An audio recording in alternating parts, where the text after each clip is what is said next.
presença do Eterno está forte na casa hoje. Salve a todos com a graça e a paz do nosso Senhor e Salvador Jesus Cristo. Amém? Mais uma vez, uma linda salva de palmas para aquele que é digno de toda a honra, de toda a glória e de todo o louvor.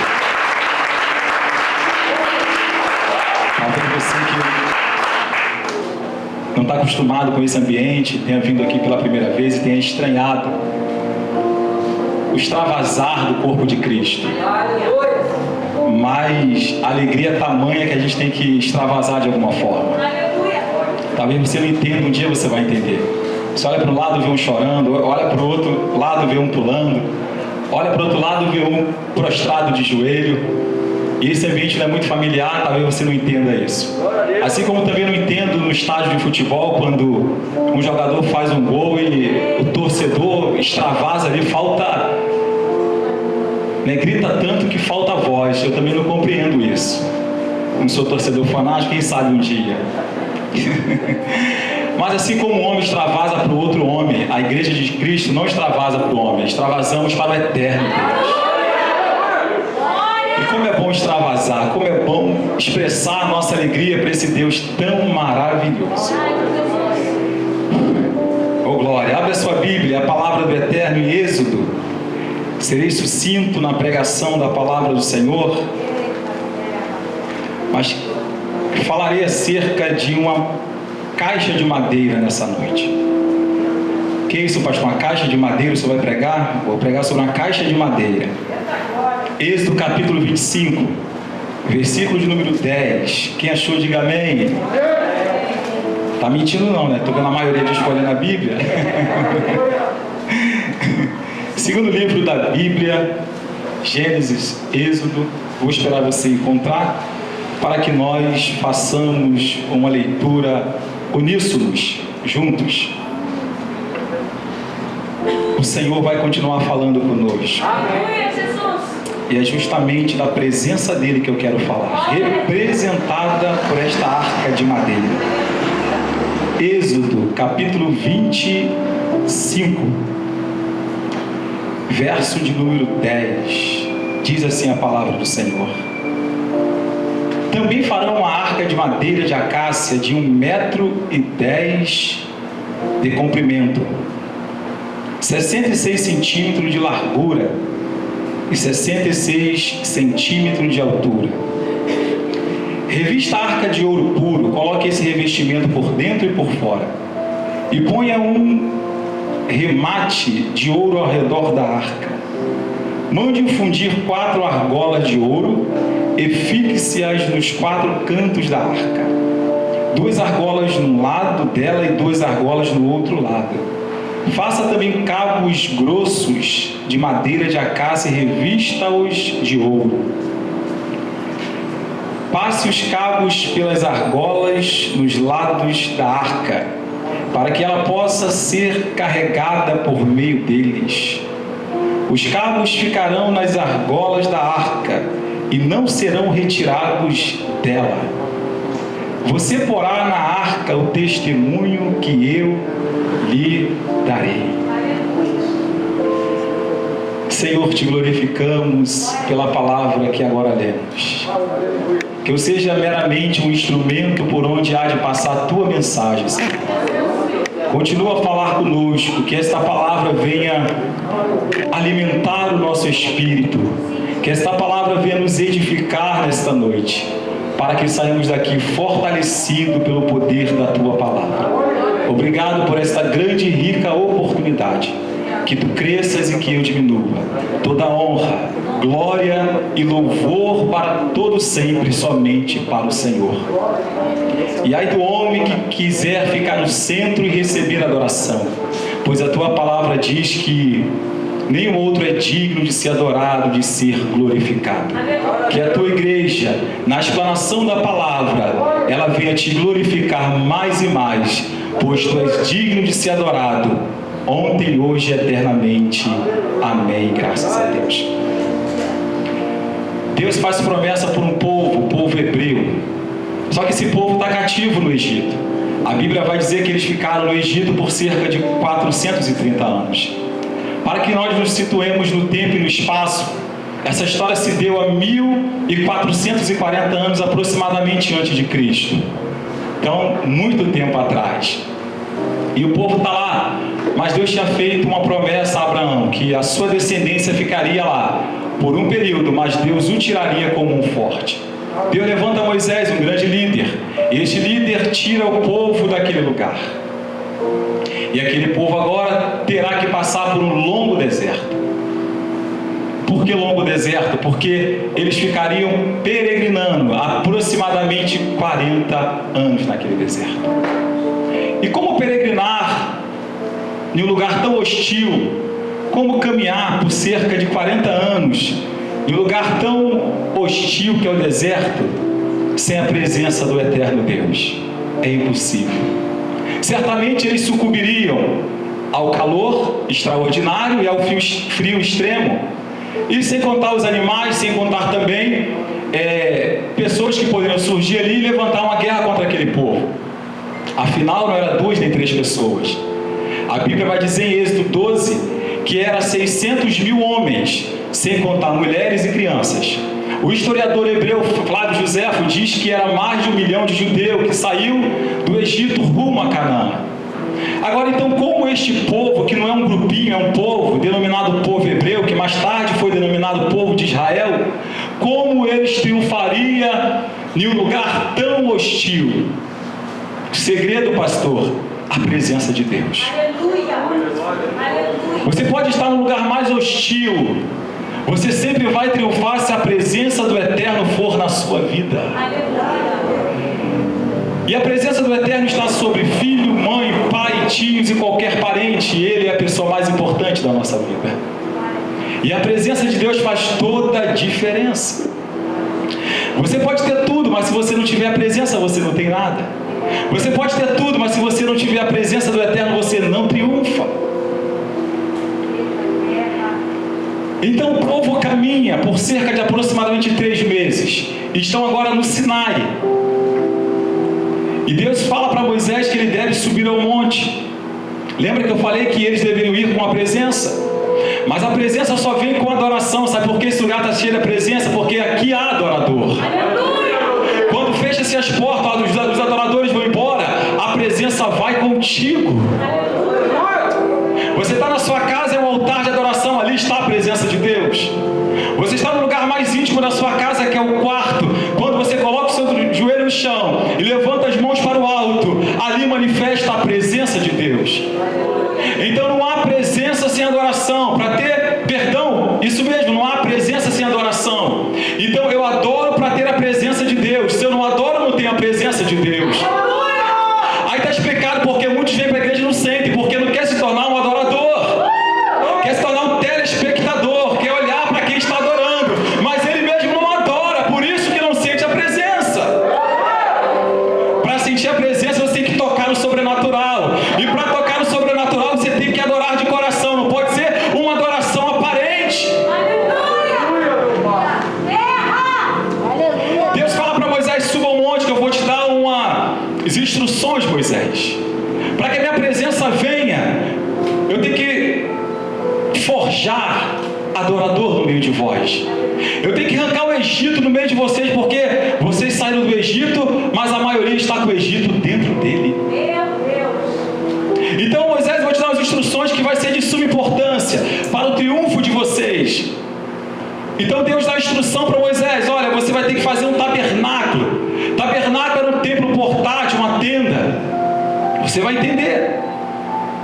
E Deus começa a dar instruções para Moisés. Interessante que a primeira parte do tabernáculo foi o que eu acabei de ler, a arca. Pergunta: por quê, pastor? Por quê? Não vou falar agora, segura um pouquinho. Tem o porquê. Você leia. Quando Deus entregou as instruções para Moisés a respeito do tabernáculo: vocês vão me adorar e a minha presença estará no meio de vós.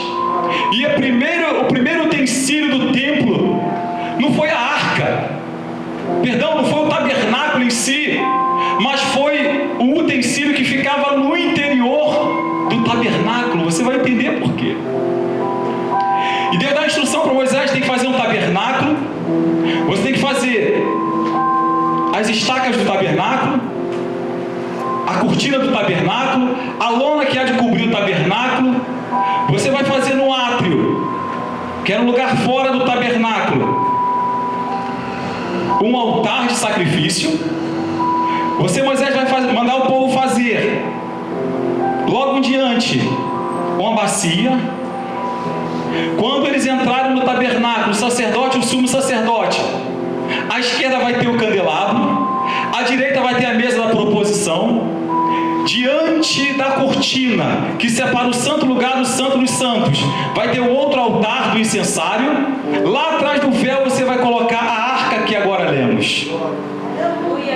E Deus então dá as instruções para Moisés, e Moisés passa para o povo. E o povo então constrói o tabernáculo da forma que Deus havia lhe orientado. E como se dava a adoração, era mais ou menos assim. Eles paravam, montavam o tabernáculo, adoravam o Senhor, depois desmontavam o tabernáculo, lá na frente Deus mandava o povo parar, eles paravam e montavam novamente o tabernáculo, e assim foi até o fim do deserto. E era mais ou menos assim. O sacerdote pegava um animal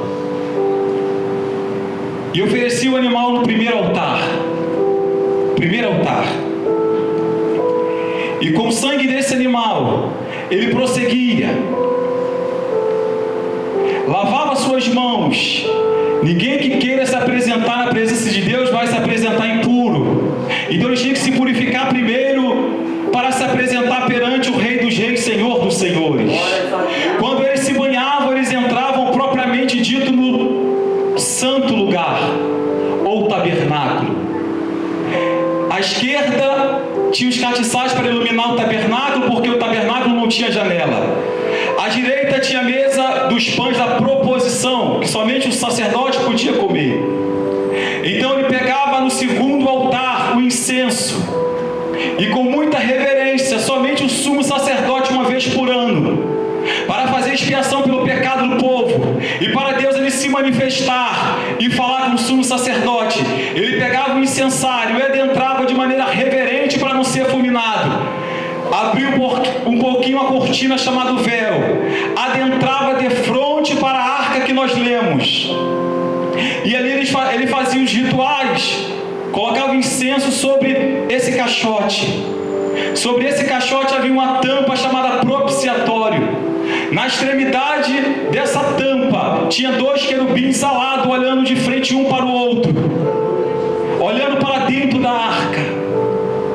E quando o sumo sacerdote ali aspergia sobre o propiciatório o sangue daquele animal, Deus se manifestava no meio entre os 2 querubins, porque Deus habita sobre os querubins, diz a Bíblia, no seu trono.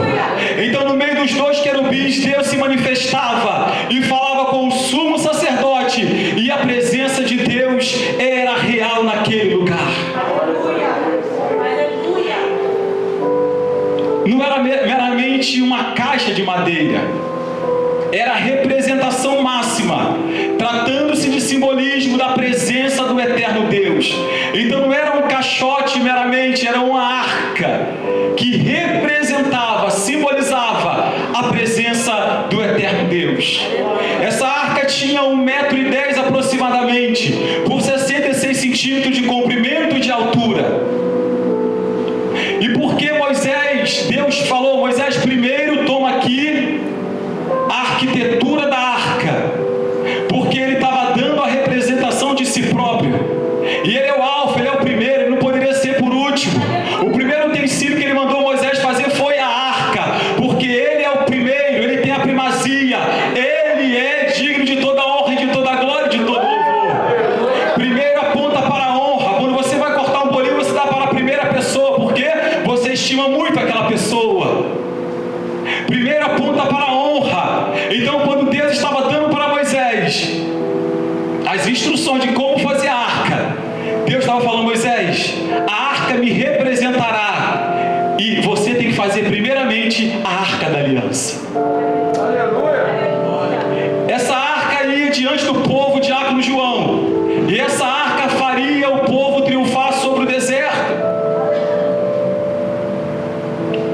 Pastor, o senhor tem certeza que a arca representava o eterno Deus, como um Deus tão transcendental, tão infinito, tão inexplicável, pode ser representado na figura de um caixote, de uma madeira.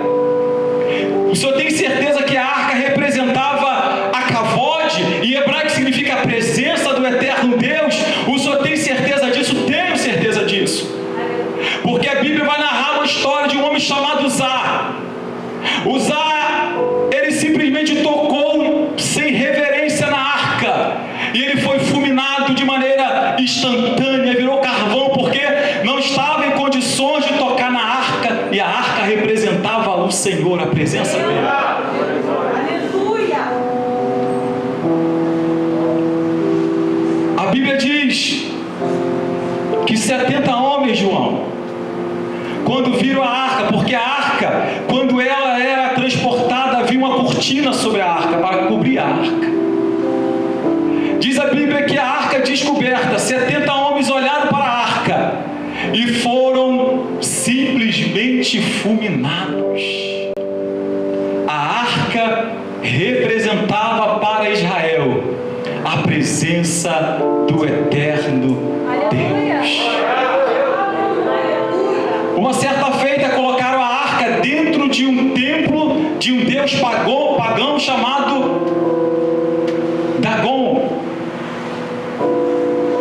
Simplesmente a arca, de frente para aquele deus chamado Dagon. Diz a Bíblia que quando os adoradores de Dagon entram no templo, Dagon está caído para um lado, porque não suportou a presença e a glória de Deus. Aquilo era um insulto, porque não era o caixote, era a presença de Deus. Então eles colocaram justamente para desafiar o Deus de Israel. E Deus mostrou para os filisteus e para Dagon que ele ainda é Senhor dos céus e da terra, e não há ninguém semelhante a ele. Levantaram Dagon novamente, e diz a Bíblia que naquela madrugada Deus se manifestou mais fortemente. Dagon não somente caiu, como caiu prostrado perante a arca.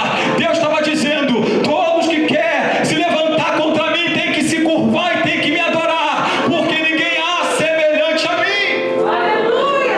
E a sua cabeça está cortada, os seus dois braços estão também cortados. Então eu te provei que a arca era, tratando-se de simbolismo, a representação máxima para o povo hebreu. Vamos continuar. O Senhor tem muito a falar conosco nesta noite.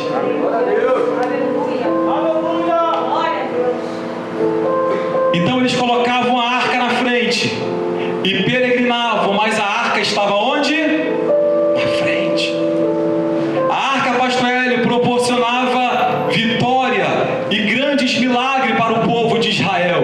Israel peregrinou 40 anos no deserto, um lugar árido e seco, mas não padeceu de fome. Sabe por quê? Porque tinham a presença de Deus na vida deles.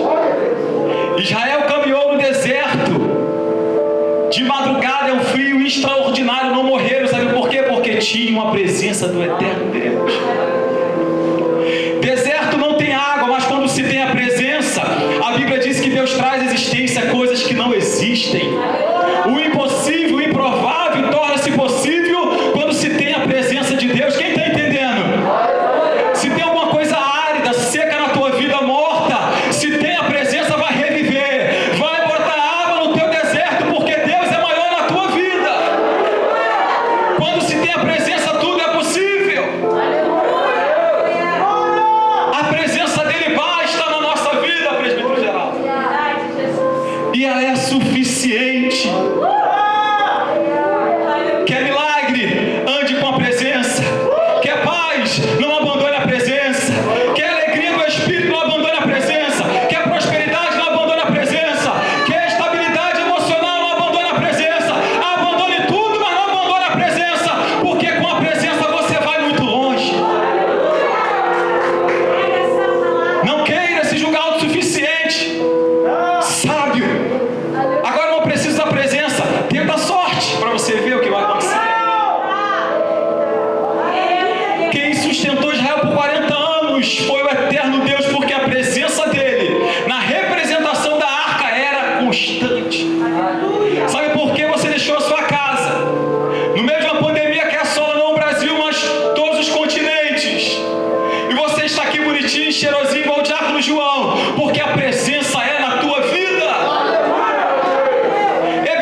Quem tem a presença não sucumbe, por isso estamos aqui. Ei, por isso você está aqui, porque a presença de Deus está na tua vida. Por isso nós deixamos a nossa casa. Eu deixei minha mamãezinha, meu papai, e vou adorar. Tchau, mãe. Beijo. Vou buscar o meu Senhor. E aqui cheguei para glorificar esse Deus que é maravilhoso. Esse Deus que eu sirvo com 16 anos. E falava comigo meu essa semana: nada e ninguém faz eu largar essa presença. Eu sei quem tem crido. Eu sei quem se manifestou para mim. Eu sei, eu tenho experiência. Quando você tem experiência, nada te tira da presença de Deus. Vem o desemprego, vem a fome, vem a escassez, vem a perseguição, mas você está no santuário, glorificando a presença de Deus. O diabo pensa que vai te parar, mas ninguém para um adorador. Um adorador atrai a presença, e quando você atrai a presença, ninguém te segura. Pode se levantar o inferno que não vai te deter, porque Deus é contigo.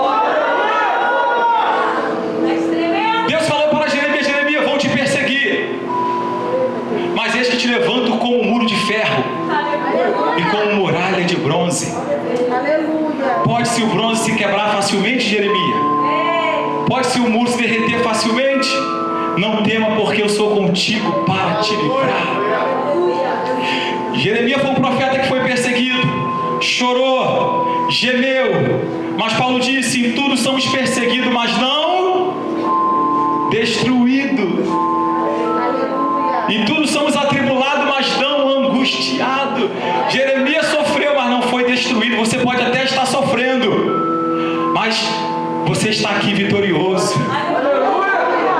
Porque quem disse que o sofrimento é sinônimo de derrota? Quem disse que escassez é sinônimo de derrota? Quem disse que você está desempregado é sinônimo de derrota? Sinônimo de derrota é não ter a presença do Eterno dentro do íntimo do teu ser. Quando você tem a arca, você carrega a arca. Eu estou desempregado, presbítero Geraldo, mas eu estou dando glória. Meus amigos me abandonaram, mas eu estou dando glória. Eu estou enfermo na cama, mas eu estou dando glória. Ah, perseguição no meu trabalho, mas eu estou dando glória. A minha família me abandonou, mas eu estou dando glória. Oh, meu irmão, pode acontecer o que acontecer contigo. A presença te sustenta. Por isso que a presença é tudo. Ei, a presença é tudo. Quem está entendendo? Passe o que passar, não abandone a presença, não deixe a presença. Aonde tu for, leve a presença. Eu estou indo para o meu trabalho, ando no trem, mas entra com a presença. Eu estou indo dirigir o meu Uber para trabalhar, mas leva a presença. Ou eu estou indo jogar bola, soltar pipa com meu filho, mas leva a presença. A Nana contou aqui que estava chegando de uma vigília e ela foi assaltada ontem aqui no culto. Mas ela estava com a presença. O homem parou perto de mim a 2 metros e quis me matar com uma peixeira de aproximadamente uns 40 centímetros. Lá na cidade, porque eu fui salvar uma vítima, pobre coitada. No ímpeto para querer salvar, eu me deparei com aquele homem com aquela peixeira. Mas ele viu a presença. Ele viu a presença. Eu poderia ter sido esfaqueado, mas ele viu a presença. Eu estava de trabalho, mas eu estava carregando a arca. A arca não se abandona. Onde tu vai, tu leva ela. Para o banheiro, leva a arca. Para o trabalho, leva a arca. Para passear, leva a arca. Aonde tu vai, tu tem que levar. E ele viu a arca, pastor Evani, porque de repente aquele homem, ele simplesmente sai correndo. Porque ele viu a arca na frente dele, ele viu a presença de Deus. Eu tenho que correr porque eu tenho que finalizar. A presença está muito forte, mas eu tenho que... Ah, Jesus! Posso continuar, igreja? Tem certeza? Posso continuar? irmãos, como é bom ter a presença. O pai pode ir embora, mas se a presença tiver, te sustenta. A tua mãe pode te abandonar, mas se a presença tiver, te sustenta. Pastor, eu fui, como um colega meu evangélico, ele foi adotado no orfanato, hoje ele é um homem de Deus, porque a presença o sustenta. Teus filhos podem te abandonar, mas a presença te sustenta. Agora eu entendo, João, porque quando Deus falou para Moisés, o povo é rebelde, de dura cerviz, eu não mais irei contigo, Moisés. Como que Moisés estivesse dizendo assim para Deus: o senhor enlouqueceu? Eu não dou mais um passo se a tua presença não for comigo. Que ousadia, está escrito: o senhor não vai comigo? Então eu vou virar uma estátua, daqui eu não saio. Porque quem me fará triunfar no deserto é a tua presença. Sabe por que tu está de pé, Daniel? É a presença. Diácono, tu está aqui, presbítero gelado, por causa da presença. Irmã Rita, quem te sustenta é a presença. Com todas as tuas tribulações, você está aqui adorando porque você tem a presença. Meu filho Mateus, a presença te sustenta, meu filho. Pastor Silvio, a presença te sustenta. Presbítero Luiz Antônio, a presença te sustenta. A presença é tudo, irmãos, da nossa vida. Quem nos faz estar aqui é a presença. Quando olho para trás e vejo tudo que eu passei desde os 16 anos servindo a Deus, hoje com 30 e alguma coisa, mais de 20 anos na presença de Deus, eu chego à conclusão que se não fosse a presença, eu teria sucumbido. Mas a presença me sustentou. E hoje eu posso olhar para o alto e dizer: Ebenezer, até aqui, Senhor, tu tens me sustentado. Enfim, peregrinam por cerca de 40 anos. Agora Moisés sobe no Monte Nebo e ali ele morre. O bastão passa para Josué, o sucessor de Moisés. E ele agora está com uma grande responsabilidade, porque ele está diante da terra que Deus havia prometido, Canaã. Só que tem um detalhe: havia um obstáculo, havia o Jordão. Mas quando se tem a presença, todos os obstáculos tornam-se transponível. Se há algum obstáculo nessa noite na tua vida, carrega a presença, porque o Jordão vai ter que se abrir na tua vida, irmãos. Quem tem a presença, o obstáculo não é obstáculo. O obstáculo torna-se passarela para você passar glorificando ao Senhor. Deus diz: Moisés, Josué, como eu orientei meu servo, faça da mesma forma. Coloca o sacerdote para carregar a arca. E não deveria ser de qualquer forma, tinha que ser nos ombros. Porque para carregar a arca, não se é de qualquer maneira. Sabe por que você não carrega a arca? Porque você quer andar de qualquer maneira. Para carregar a arca, você tem que estar alinhado aos moldes da palavra. Pastor, por que eu não sinto? Porque tu precisa se consertar com Deus. E o sacerdote agora vai rumo ao Jordão. Quando eles tocam o Jordão, que estava com suas águas transbordando, o primeiro a tocar foi o sacerdote com a arca, com a presença de Deus. O que é o obstáculo para a presença de Deus? Nada. E quando eles tocam no Jordão, o que acontece? O rio Jordão se abre. E eles passam em terra seca, para a glória do nome do Senhor. E o sacerdote para no centro do Jordão, e o povo passa. Depois Josué manda voltar 12, um de cada tribo. Cada um pega uma pedra do meio do Jordão. Para que, Josué? Porque será em memorial quando nós chegarmos do outro lado em Gilgal. Pegaram 12 pedras e saíram. E os sacerdotes deram prosseguimento. Quando eles chegaram em terra seca do outro lado, o Jordão voltou a fluir normalmente. Olha que maravilha, irmãos. e chegaram agora em Gilgal, e vão conquistar a primeira cidade chamada Jericó. Mas havia um outro problema, porque Jericó era uma cidade intransponível, era uma cidade que havia gigantes, então não era qualquer soldado que adentrava ali.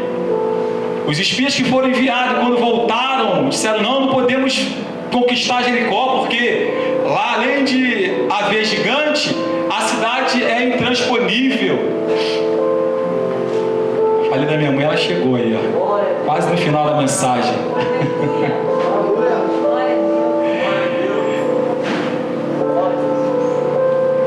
E de repente Josué se prepara, estou terminando, se prepara, pastor Silvio, para conquistar Jericó. Mas como conquistar sem a presença?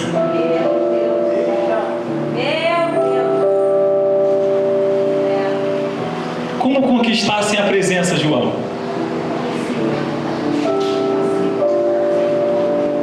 Você quer conquistar? Tem a presença. A muralha era um obstáculo. O que é um obstáculo para você hoje? Se a presença estiver na sua vida, nada será obstáculo. Porque Deus fará você o quê? Vencer e triunfar. E de repente eles se preparam para tomar a primeira cidade. O que Josué fala?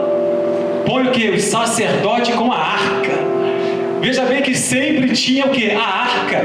Porque a arca era a representação máxima do trono de Deus, a kavod em hebraico, a presença do Eterno. Então, quando rodearam por 6 vezes aquela cidade, 7 sacerdotes com trombetas tocando, e a arca também nas costas do sacerdote, e deram 6 voltas naquela cidade. Na 7ª volta rodearam por mais 7 vezes, e aquela cidade ruiu para a glória do eterno Deus. E tomaram aquela cidade, e o Senhor foi glorificado naquele dia. O que parecia impossível tornou impossível. O que parecia impossível tornou-se possível. O que eu entendo? O que é impossível a ti é possível a Deus. O que é impossível a ti? A esterilidade, você não pode gerar. Ana também não podia gerar, mas Deus fez estéril ser mãe de filhos. O que é impossível para você? Uma doença incurável. Deus é poderoso para dar a cura e te proporcionar o milagre. O que é impossível para você? Uma conversão de um ente querido que você busca tanto. Ele é o libertador na tua vida. Nada é impossível quando se tem a presença de Deus. Então eles foram conquistando, e finaliza, eles foram conquistando. Só que chegou um momento que a presença de Deus foi embora. Na época dos juízes, Ofni e Finés, 2 sacerdotes, filhos de Eli, estavam brincando no santuário de Deus e profanaram a arca, a presença do eterno Deus. Quando eles vão para a batalha, além de Israel perder a batalha mesmo com a arca, e os filisteus levaram a arca de Deus, a presença de Deus, Ofni e Finés morrem. O mensageiro vem para contar para Eli o que tinha acontecido na batalha. Quando o mensageiro entra na cidade, conta o que havia acontecido. A cidade toda chora e pranteia, porque não era uma simples derrota. A presença do eterno Deus tinha ido embora. E quando se perde a presença, instala-se o caos. Porque você só tem paz e alegria porque você tem a presença. Você só é vitorioso porque você tem a presença. Perde a presença de Deus para você ver se o caos não vai se instalar na sua vida. A presença agora vai embora. E eles trazem a mensagem, e quando aquele mensageiro chega para Eli e conta o que tinha acontecido para Eli, João, ao ouvir a mensagem de que seus 2 filhos tinham perdido a batalha, 30.000 homens tinham caído de Israel, e a arca tinha sido tomada, Quando ele ouviu a mensagem, a arca foi tomada, imediatamente aquele homem morre. Acredito que ele deve ter pensado: pastor, perdemos a presença, perdemos tudo. Então ele morre, irmão, pois tamanha a sua dor, é a sua angústia, presbítero geral. A mulher de Finéias, ela está grávida, e quando ela ouve que a arca tinha sido tomada, ela tem o filho prematuramente, e ela está agonizando para morrer, e o filho está nascendo. As parteiras dizem: olha, teu filho nasceu, não temas. Ela só teve tempo de dizer: e o menino se chamará, e acabou, que em hebraico significa: foste a glória de Israel. A arca era glória, a arca era a presença. E aquela mulher morre, pois tamanha era a sua dor. Quando se perde a presença, se perde tudo. Quando se perde a presença, se perde a paz. Quando se perde a presença, se perde a alegria. Quando se perde a presença, se perde a esperança. Quando se perde a presença, se perde os sonhos. Quando se perde a presença, se perde o vigor. Quando se perde a presença, se perde a saúde. Quando tu perde a presença, tu perdeu tudo. Tu está literalmente e espiritualmente na lona. Tu és um derrotado.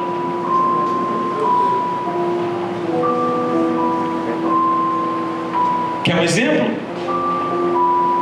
Saul, ele carregava a arca, ele tinha presença, o primeiro rei da nação de Israel. Mas quando ele perde a presença, demônios começam a atormentar a sua vida. E aquele homem ficou um homem louco, fora da presença do eterno e maravilhoso Deus. Quer outro exemplo? No Novo Testamento, o filho pródigo. Agora eu consigo viver sem a presença. Para que eu quero a arca? Chega de levar a arca. Chega de presença. Agora eu vou viver a minha vida dissolutamente lá fora. Sou autossuficiente. Tenho dinheiro, tenho estabilidade, tenho saúde. Bem, eu vou me prostituir lá fora. Sem a arca, sem a presença. Coitadinho dele. Ninguém consegue andar firmemente sem a presença de Deus. Há caminhos que parecem direito ao homem, mas o fim dele é morte. Não queira largar a presença, porque você pode até parecer que está andando bem, daqui a pouco vai ser como areia movediça. E o filho pródigo, ele lá na lama, ele fala: que doideira que eu fiz, porque eu abandonei a arca, porque eu abandonei a presença. Eu tinha tudo na casa de meu pai, eu era feliz, eu tinha paz, eu tinha alegria, eu louvava, cantava, eu adorava. Estou aqui agora desejando as bolotas dos porcos. Aleluia. Simplesmente porque abandonou a presença. Não tente, irmãos, abandonar a presença. Pastor, está difícil. Levar a arca, está doloroso, está difícil. Ei! Nunca Jesus disse que seria fácil. Ser cristão de qualquer maneira é fácil, mas ser cristão piedoso é difícil. Paga-se um preço para levar a glória à arca. Não é de mão beijada, você tem que pagar o preço. O preço da rejeição, o preço da perseguição, o preço da calúnia, o preço da difamação. Você tem que pagar o preço. Voltarei e direi para o meu pai, dizendo: filho pródigo na lama, porque tinha deixado a presença. E direi: pai, pequei contra ti e contra os céus, mas me faze um dos seus trabalhadores. E de repente ele volta para a presença de Deus. Ele retorna para a presença de Deus. E finalizo agora, mais 5 minutos. A arca é tomada. Foi-se a glória de Israel. O ministério de louvor se posicione. Olha que coisa gloriosa, João. Tempos lá na frente, a arca de Deus é trazida de volta para Israel. Aonde a arca vai estar? Na casa de um homem chamado Obed-Edom. Eu faço questão de ler essa passagem agora para você e finalizo. 2 Samuel capítulo 6, versículo 11. Olha que maravilha, irmãos. Assim a arca do Senhor ficou na casa de Obed-edom, o geteu, durante 3 meses, e o Senhor o abençoou e a toda a sua casa. Se você entrou aqui nessa noite sem a presença, esse homem foi abençoado, Obed-edom, porque ele recebeu a arca, a presença de Deus. A presença do Eterno vai te pegar nessa noite. Se você levar a presença, você vai ser grandemente abençoado pelo Senhor. Durante 3 meses, diaconisa Débora, ele foi abençoado porque recebeu a presença. Quem recebe a presença é abençoado. Oh, quem recebe a presença é abençoado. Pastor, eu moro no casebrezinho lá no monte, mas tu é abençoado. Pastor, o meu salário é pequeno, mas tu tem a presença, tu é abençoado. Pastor, não tenho um carro, mas tu tem a presença, tu é abençoado. Fiquemos de pé. Glória a Deus. Aleluia. Deus vivo, aleluia. Davi, quando ele viu que a arca estava na casa de Obed-edom, ele falou: Davi, irmãos, como é bom, a gente viu vários irmãos aqui se extravasando. Eu creio que você falou dentro de si: eu quero ser como aquele irmão, eu quero a presença. Aleluia. Eu quero ser como aquele que está chorando, que está sentindo Deus, que está tocando os céus. Eu quero também a presença. Davi, a arca está na casa de Obed-edom e tudo que ele faz prospera. Ele está sendo grandemente abençoado porque a arca do Senhor está na casa dele. Davi disse o quê? Ele está sendo